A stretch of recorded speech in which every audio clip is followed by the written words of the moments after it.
There's Mike right there. Hey guys, just right on time. Mike, what's going on?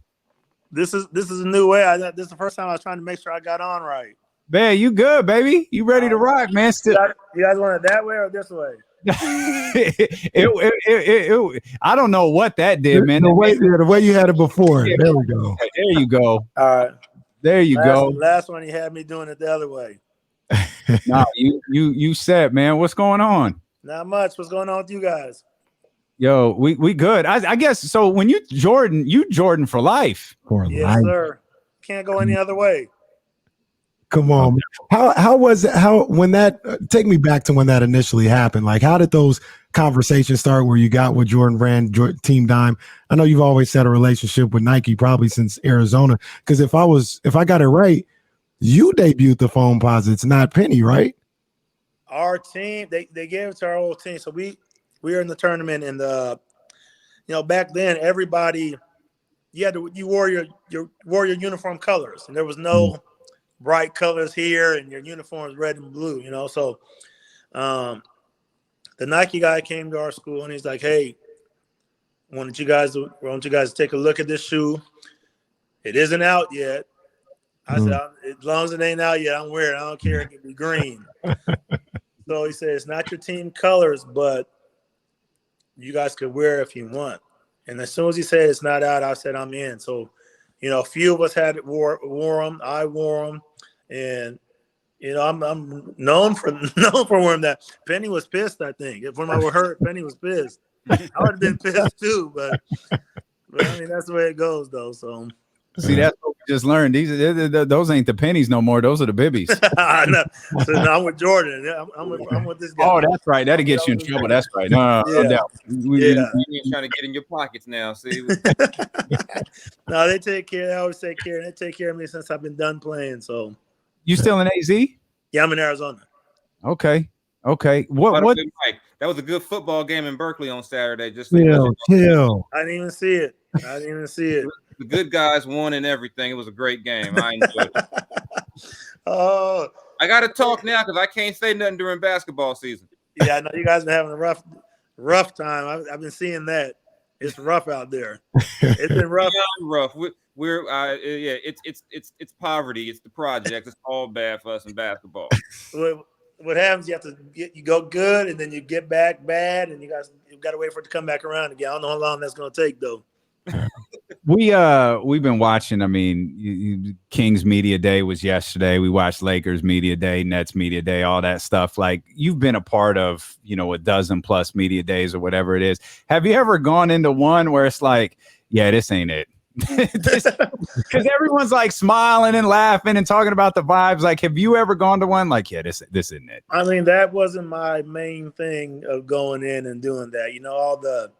I love the fans, but my personality wasn't really getting out there and trying to pump the fans up on the scoreboard. Mm-hmm. That wasn't my thing. They always tried to get me to do that. And I think after a while they just said, "Screw it, we won't even ask them anymore." So, I mean, I guess. But I mean, going to those, it's good to see your teammates and stuff again. But, it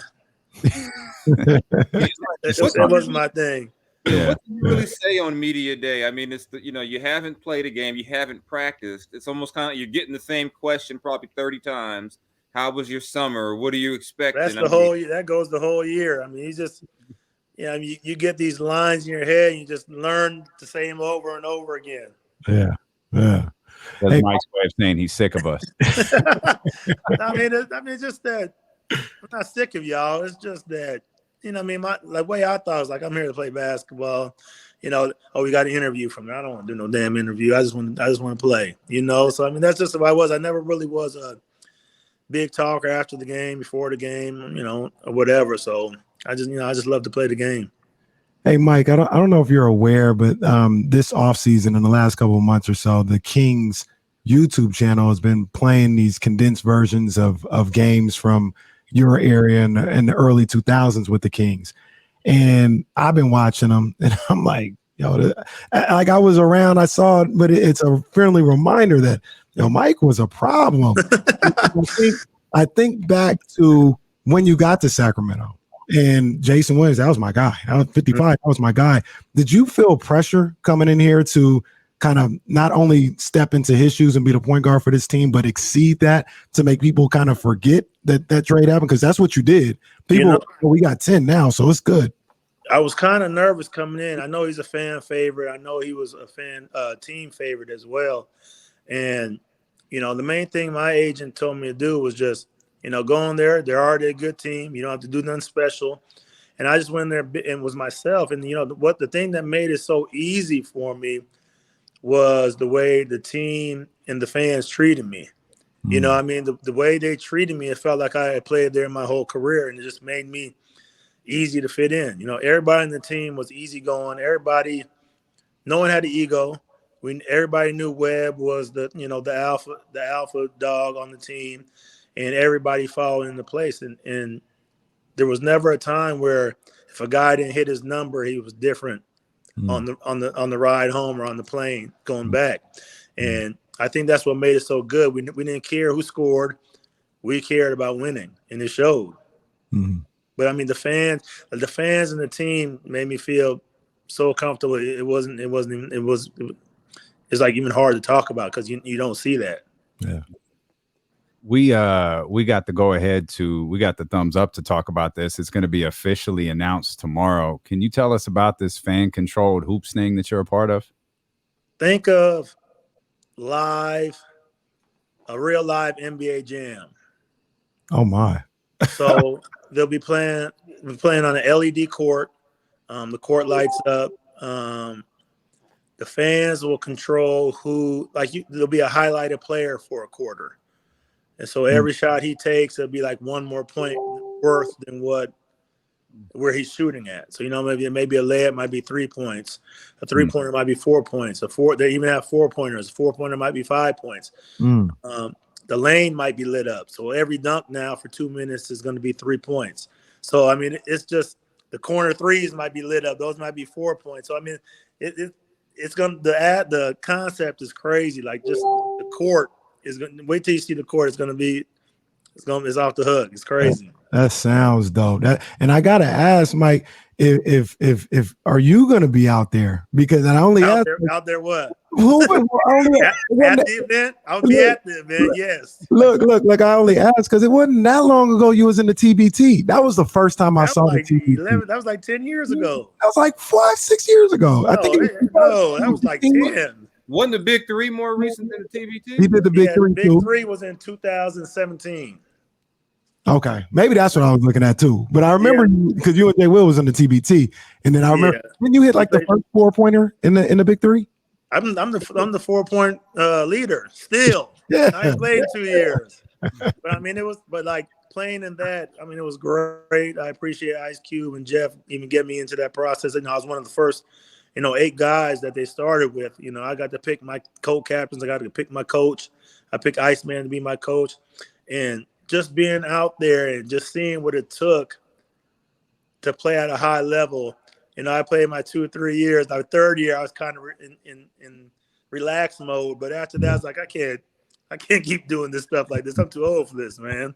Just like it was too hard getting ready. I was in that gym getting ready like I was still in the NBA, and I didn't have that drive no more. I was like, you know what, I want to coach. So I went out there, tried to coach, shot the 4-pointers against the fans. It's just, it was fun. It was fun. Yeah. Is that something you want to do ultimately? Because I think that's what you're doing with this fan controlled hoops thing is like coaching. Is that something you want to do in the league? I've been trying to coach for the last 10 years. I coached high school. I ended up coaching high school out here, my old high school. I watched. It's funny how it started. I coached my son's AAU program for probably 10 years when he was 9 years old. Took all those kids to Vegas. Still have a lot of relationship with guys that I coached. 3 of my guys got drafted in the NFL. I coached the high school for 6 years out here. Took a public school to the Geico National Tournament, the first time in Geico history. Took to have a public school play in that.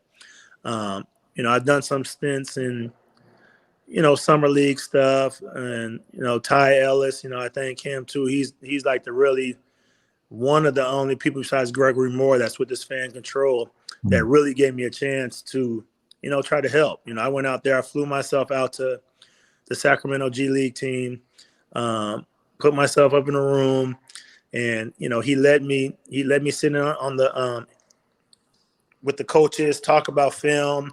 He helped me learn how to do film. I sat on the bench, so I'm trying to get in, man. I'm just trying to get in. I'm just trying to find the right way. Yeah. It's going to happen. It's going to happen because right now the resume is starting to speak for itself for what you're accomplishing on the coaching side. So there's no doubt in my mind it's going to happen. Yeah, I'm trying, man. My main thing is, it's not about the money. I coached high school for 6 years for free. You know what I mean? So I just want to be able to get in and, give back to these kids and, just, give them some of the knowledge that a lot of these good coaches that I had gave me and just, try to spread that. Yeah. Ty Ellis told me your garage looked like the back of a Foot Locker. I let Ty in there. I didn't let him take no pictures, but nobody has any pictures in there. So I got to keep it kind of like a secret, but not a secret, Yeah. Lifting? Yeah. Yep. Yes, sir. All right. Albie's still out here whipping my ass. So I love him. He's still ticking, huh? Oh, are you kidding? I know. I talked to him a couple weeks ago. Al's my guy, so he listens to Al. So every day, man. So I'm sure he's listening to you right now. He's one of the best trainers I had. I look back at the story. He was there from when I was start there, but like in days I'm playing 40 minutes a game, and I look at Al, and I'd be like, how you feel? Okay, get one leg extension, one leg press. One chest, one back, get out of here. We had this one young kid that came in the next year. And like I said, I'm playing 40 minutes a game, and he's following me around like, Mike, you got 5 more lifts you got to. I'm like, man, if you don't get the hell away from me, I'm too old. I'll lift later. I got to get my shots in. So I appreciate Al. Al always took care of me. Al used to come out. I'd fly Al out to Phoenix, and he'll come put my kids through a cardio track thing for a week. So I'll always be in debt to Al. I love him to death. That's what's up, man. Hey, Mike, before you go real quick, you aware of some of the moves they made with this particular Kings team this year? Are you kind of following them at all? Do you think they got a chance to break this streak that we ain't seen a playoff since you've been here, Mike? I'm hoping. You see they got a good hire, I think, and Doug's there. Doug will help. Coming from a winning situation that Doug has always been with. I think. You have to put it all together. It might look good on paper. You have Fox, the bonus, go all the way through, but you have to go out there and play the games. Just it depends on how hard you work. I worked my ass out to where every shot I shot I thought was going in. I don't know how these kids work today, but there was nothing else I was doing except playing basketball or trying to get better. You eat for free out here, Mike. You know that, man. Anytime you eat for free out here, man. That's I don't know about that. You see how big Mike is. Mike's tab's a little bit different than it used to be. We appreciate Mike. Knock it down. I ain't messing with Mike, I appreciate you guys having me. Thank you. All right, man. Be well and good luck with this. Good luck with this venture, man.